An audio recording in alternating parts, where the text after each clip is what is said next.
se olisi taas kärryprojekti etenemistä tiedossa.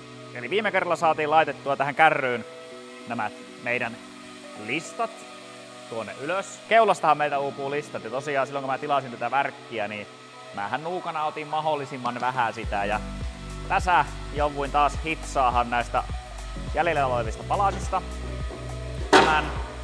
Eli yhdistin ne tohon ja nyt tää on 2 metriä 70 senttiä leviä, kärry on 2,60 leviä, niin tästä tehdään tuonne keulaan sitten se oikea palanen, joka sitten hitsataan ja laitetaan sinne, niin sitten meillä on kaikki uudet listat tuolla ylhäällä. Näytetään tältä puolelta ensin, eli tämä kärryhän on kuitenkin, se on nyt tämmönen ollut Englannissa, eli siellä on tosi suolainen paskanen keli, niin kuin se kärryrunko, että se on tosi heikossa kunnossa. Täällä näkyy, niin tää on hapettunut aika pahasti tästä, eli alumiini on ruostunut, oksidoitunut.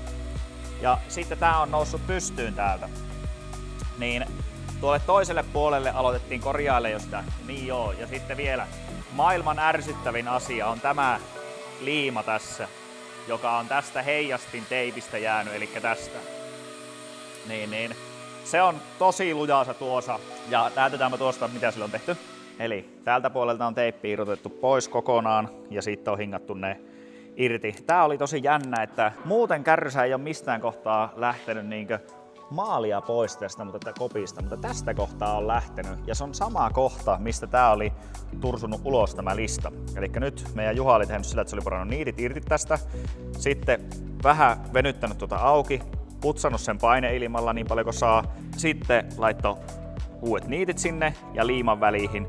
Eli sai tämän nyt korjattua, niin nyt se on taas sitten pitävä. Tuo äänet mikä siinä on, niin näkyy toi kohta. Ja samoin tämä Juha nyt on hionut tätä, niin tämä hiotaan tästä kokonaan läpi, eli saadaan se alumiiniruoste pois siitä, niin se maalataan sitten kokonaan tuosta.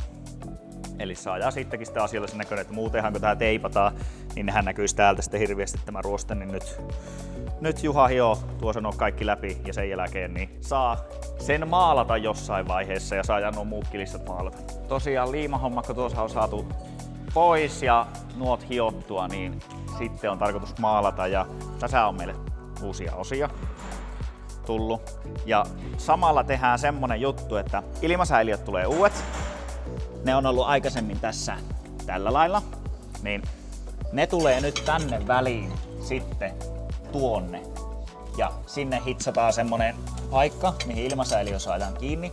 Ja nämä, en mä jaksa nostaa, mutta se tulee niinku tuohon väliin ja tuohon väliin, niin laitetaan sitten nämä kiinni. Ja näähän on siitä hyvä, että sitten kun se on tuolla pohjaa vasten tällainen, niin tämä otetaan vaan tästä mutteri pois ja sitten me saadaan se tuonne väliin tuo ilmasäiliö ja laitetaan se kiinni. Niin näät tulee uudet ja ilmasäiliöt tulee uudet. Ja muista osista sen verran, eli vielähän meillä on täällä akselista irtaallaan ja tänne on niin nyt on saapunut puslat, jotka tulee tuonne.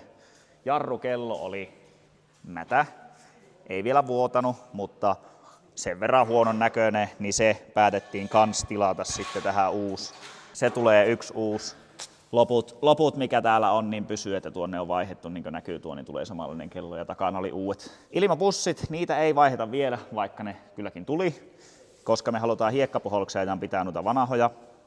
Nämät lähtee pois. Taisi olla itse asiassa niinkin edullinen, kun oliko tyyli varmaan 12 € Alvinolla, niin uusi tämmönen palanen. Ja se kannattaa vaan, kun se on pulttiliitoksella, eli se on tuolta takaa pultilla kiinni, niin se vaan vaihdetaan. Niin ei kannata näitä ruveta hiekkapuhaltaa ja maalaahan, kun vaihtaa vaan uudet sinne, niin nekin tulee uudet, mutta niitä tietenkin laitetaan vasta paikalle sen jälkeen, kun ollaan saatu hiekkapuhallettua tämä koko keksintö. Sitten iskarit tuli taas uudet, niin kuin näkyy, niin näähän on tämmöiset kohtuuhappamat, mutta nekin laitetaan vasta puhalluksen jälkeen. Eli ei haluta, että niihin tulee mitään naarmua tai mitään muutakaan. Sehän on semmoinen, että jouluostoksen aika alkaa pikkuhiljaa tulla ja nyt Valostore kautta Autodude on vuoden kovimmat alennukset siellä jo valmiiksi. Ja mikä parasta, meidän koodilla KKM saa vielä niistä alennusta 10%. Autodudella tulee vielä semmonen, eli nyt sunnuntaista lähtienköhän se oli, vaan maanantaina kun alkaa, niin tulee joka päivä yksittäinen tuote, joka tulee noin 60-70% alennuksessa. Ja muistakaa, meidän koodilla saa 10% lisäalennusta. Eli nyt on oikea aika tilata sitten Valostoren puolelta vähän valoja, niin kuin mekin ollaan kärryillä ottamassa uusia äärivaloja ja kaikkia muuta. autosta ja sieltä löytyy myös työvaloja, kaikkia mahdollista. Ja autotuen puolelta löytyy sitten tietenkin kaikki pesuaineet ynnä muut, niin nyt kannattaa käyttää hyödyksi. Se on halpaa ja tämän halvempaa se ei tule olemaan missään vaiheessa koko vuoden aikana. Mähän luulin, että tämä ei vielä lähde kääntösääkö. Täällähän on mennyt truckshoppi jo kiinni, mutta Jonne jäi vielä tänne pikkusen iltahommiin näpyttään, niin sinne tulee nyt uudet puslat paikalle. Eli nyt putsaa justiin tuossa pesää, mihin se menee paikalle. Ja sinne saa sitten lykätä uuden puslaa sen jälkeen sinne. Sitten toinen, minkä kerkesin tuossa huomata, mitä se teki, niin se painoi nämä uudet laakerit näihin meidän. Tiedetään, ne on ruosteissa ja mäjät. Niin täällä on nyt uudet koolit on tuolla ja ne on tosiaan Jonne jo aikaisemmin putsas ja sitten tulee kaikki tiivisteet ynnä muut sinne uudet, niin tulee vimosen päälle. Tää oli aika jännä mitä en itse tiennyt, mutta Jonne kertoi sen. Niin, elikkä tämähän niin kirrataan tuo laakeri, koska se on tuommoinen kartiolaakeri. Niin näissä on itsessään semmonen niin automaattikiristyssysteemi. No niin, nyt mä sotkin musormen tuo. Niin näissä on tuommoinen automaattikiristys ja kirraat, niin se ei voi mennä liian tiukkaa, vaan se rupeaa hyppiin yli. Sitten tuolla näkyy semmoset hahlot. Niin se rupeaa niitteen yli hyppiin, kun se on oikealla kireydellä, niin ei voi kiristää liikaa. Mutta ne alkaa kasvulle siinä, niin kohta saa nekin laittaa sitten paikalle. Tämä valo on hyvä. On valosaa täällä. Muistakaa koodilla KKM. 10 pinnaa valostoreita alennusta, saa työvaloja. Alettiin suunnittelemaan nyt tähän, eli tämähän on se meidän etuosa.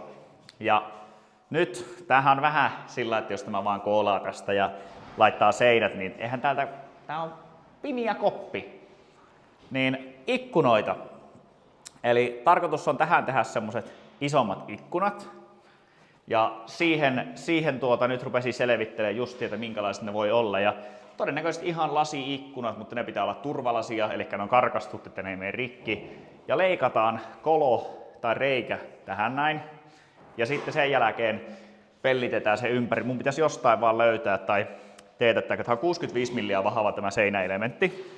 Niin se pitäisi tähän seinäelementin päälle saada semmonen U-lista. Eli tässähän on meillä niinku pätkä tätä seinää. Niin tähän pitäisi laittaa semmonen U-lista päälle. Ja tää on 65 milliä leveydeltään, niin pitäisi jossakin pokkauttaa tai jostain hommata semmonen lista. Minkä saa sitten tähän päälle? Pitää kysyä jostakin paikallisesta, mistä sen tosiaan saa. Ja sitten kun se on laitettu siihen, niin siihen liimataan ikkuna vaan paikalle. Tämmönenhän koppi elää yllättävän paljon. Eli silloin kun tätä ajaa, niin tämähän heiluu. Jos olette joskus nähnyt kun tämmönen liikkuu, tämmönen puolikas, niin se aika paljon elää ja heiluu täällä. Niin pitää olla kuitenkin aina semmoinen liikkumisvaraa sitten kaikissa näissä mitä tänne laitetaan paikalle.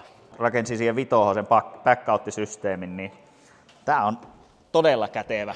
Niinkö oli esimerkiksi just tää, niin jos sulla on näitä akkuja ynnä muita, niin pystyy hyvin kuskaamaan. Mäkin otin tämän koko paketin sitten, otin vaan vitosta mukaan, niin pystyy tuomaan tällä systeemillä niin kaikki akut. Ja sitten kun remontti on täällä loppu, niin nostaa vaan vitoon paikalle tuon koko hässäkän, niin aika kätsy.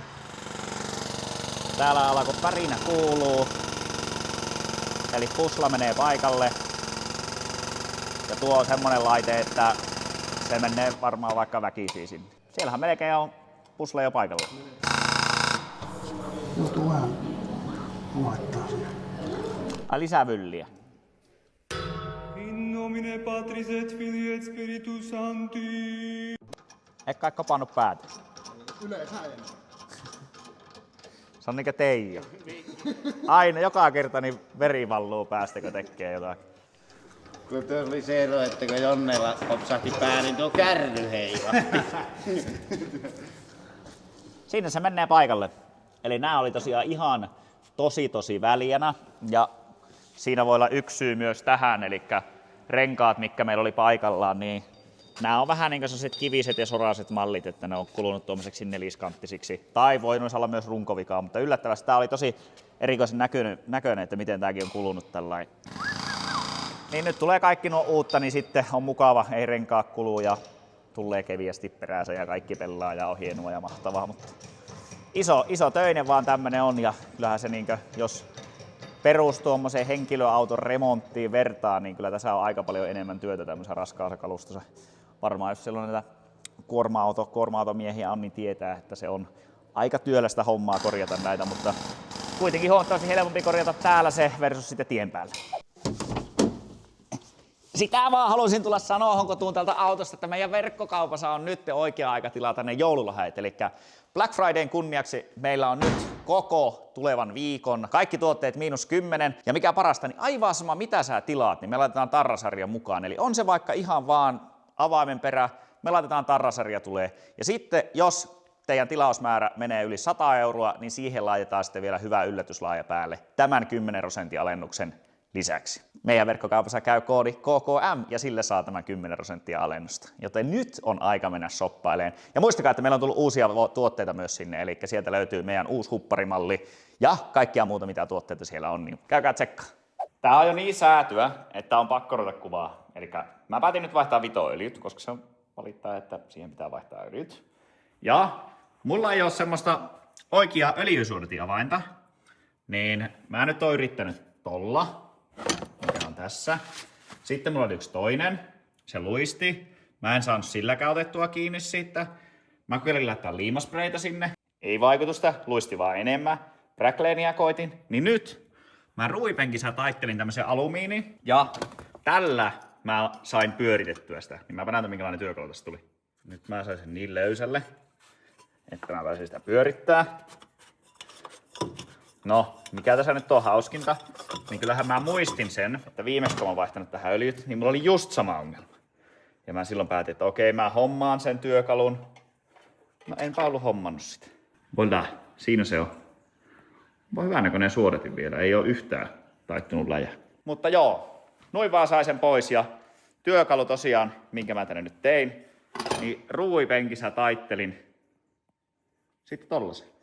Ja sitten vähän naputin vasarallista tuonne. Vörkki, eli toimi. Mutta jos mä nyt muistaisin ostaa se oikean työkalu, niin sitten ei tarvitsisi taas värkätä. Mutta nyt vaihdetaan öljyt loppuun. Ja totta kai lämpimä auto, eli justiin kun tuli reissusta, niin rupesin laskemaan öljyt. Eli valuu liukkahasti pois sitten tuolta koneesta, niin ei tarvitse koko päivää ootella sieltä. Hyvää huomenta. Se on sellainen homma, että meille on saapunut ihka aito oikea talvi. Eli ihan hulluna lunta. Ja siinä on huonoja puolia, mutta siinä on myös hyviä puolia. Eli se tarkoittaa sitä, että vihdoin ja viimein koko kesä on sitä odotettu ja nyt se päästään tekemään. Eli päästään käynnistämään meidän kansainvälinen, eli International Raktori. Nythän on vaan semmonen tilanne, että siinähän on, mitä mä oon kahtellut tuolla takapihalla, niin takarengas on ollut koko ajan tyhjä, niin se pitää täyttää. Ja mun pitää ajaa erittäin varovasti tähän etupihalle, että mä saan täytettyä se. Todennäköisesti akku on tyhjä. Veikkaisin ainakin näin. Kesälaatu tankissa. Totta kai. Katsotaan miten siinä käy, mutta nyt pitää yrittää käynnistää se. Pitää hakea vaan vähän korkeampaa kenkää tuolta autosta. Mulla vitosa on korkeammat kengät, niin pääsee sitten kävelee sinne. En mä yhtään varma siitä, että se ei lähde käyntiin, mutta varmuuden vuoksi otin heti boosterin mukaan. Tää on ollut kyllä huippu tää boosteri, niin ei tarvi akun kanssa pelleillä sitten. Pitäis aina kuskata akkua, niin se on niin tympiä sitten siirrellä sitä, niin tää on keviä, helppo, hyvä.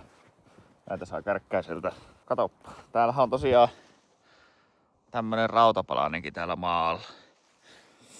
Tää on huono, kun ei tuu siivottua kaikkia kamppeita tarpeeksi ajoissa pois, niin nyt niin tossa täällä lumeella, mutta koitetaanpa saada natikka käyntiin.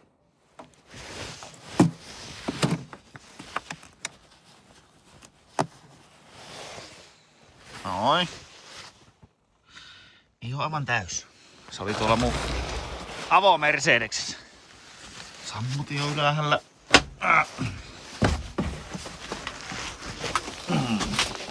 Kesällähän täällä vehkeessä oli ampiaispesä, semmoinen ihan jäätävän kokoinen. Tätähän pitäisi aika paljon oikeasti vielä niin tehdä tätä autoako siis traktoria. Täällä ei ole minkäännäköistä rautapenkkivaa, niin se olisi ihan mukava, kun se olisi niin joku semmonen, missä olisi vähän fylliä. Mutta katsotaan nyt, että vaan lähtee jo käyntiin. Tää on aina hauska, kun tätä niin hehkuttaa, niin rupeaa pakoputus, kun on tup, tup, Tup. Katsotaan miten se sanoo.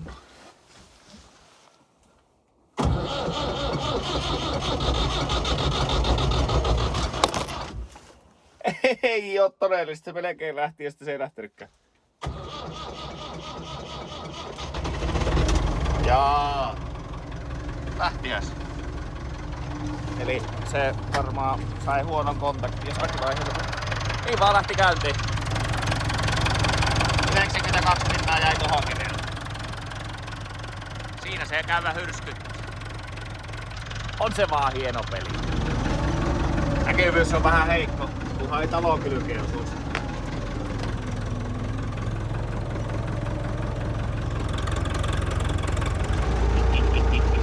Koko kesän sitä saa ootella ja nyt sitä pitää tehdä. Eli lumioppi. Ilmaa kilon verran eli 1 baar. Tuo on kyllä vähän surullinen tuo Mersu. Milloinhan mä siirtäisin sen? No ei se tuokaan kovin häävi ole. Se on mahtavaa tehdä lumitöitä. Paitsi että siinä on vaan nyt, että mulla pitäisi olla nastarenkaat tuossa mun natikasa, niin silloin pystyisi paljon paremmin lykähän. Eli meinasin jäädä kiinni jumihin jo tuohonkin ja näin. Mutta lumityöt on tehty. Traktori on siellä parkissa. Okei, joo, ois voinut paremmin tehdä tuolta ja Mersua en oo vieläkään putsannut. Mutta lumityöt sain tehtyä. Ja nyt tätä lunta alkaa kuitenkin sen verran ole, että ei ne hirvittävän kauaa. Kyllä mä saan tuolta kaivaa esille mun talviliikuntakampeen, joka on Arctic Cat Manx. Mutta nyt hommat ok, traktori eheä ja viikonloppu alkaa, joten kiitoksia ja palataan seuraavalla kertaa.